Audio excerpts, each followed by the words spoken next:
Welcome to PKS sarees. இப்போ நம்ம பார்க்க போகிறது என்னன்னா காம்பளி பட்டு. இங்கே பாருங்க, சாரீ ஃபுல்லாமே நம்ம வியூ பண்ணலாம். இங்கே பாருங்க, இது ஃபர்ஸ்ட் வந்து முந்தி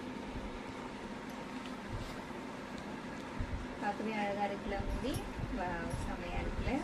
அதுக்கப்புறம் இந்த சாரீ ஃபுல்லாக பார்க்கலாம். நீங்கள் பாருங்கள், சாரீ ஃபுல்லாக வந்து ஒரே டிசைனில் தான் வரும். பார்டர் ஃபுல்லாக வந்து மெரூன் கலரில் வரும் பார்டர் உங்களுக்கு. நீங்கள் பாருங்கள், இது ஃபுல்லாக வந்து ப்ளூ கலரில் வரும் உங்களுக்கு.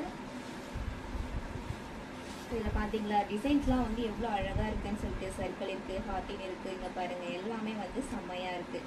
ஜிக்ஸாக் மாதிரி கூட இருக்குது இதில் வந்து. பார்க்கவே அழகாக இருக்குல்ல. இந்த டிசைன் வந்து சாரீ ஃபுல்லாமே வந்து இருக்கும். அங்கே பாருங்கள், இது வந்து ப்ளவுஸ். ப்ளவுஸில் பார்த்தீங்களா ப்ளஸ் மார்க் போட்டு அதுக்கப்புறம் வந்து சர்க்கிள்லாம் இருக்குது. செம்மையாக அழகாக இருக்குது. நீங்கள் இதை வந்து ஸ்டிச் பண்ணி வேர் பண்ணாலும் உங்களுக்கு வந்து அழகாக இருக்கும். இதில் வந்து கலர்ஸ் இருக்குது, கலர்ஸ் காட்டுறேன். இது ஒரு கலர். அதுக்கப்புறம்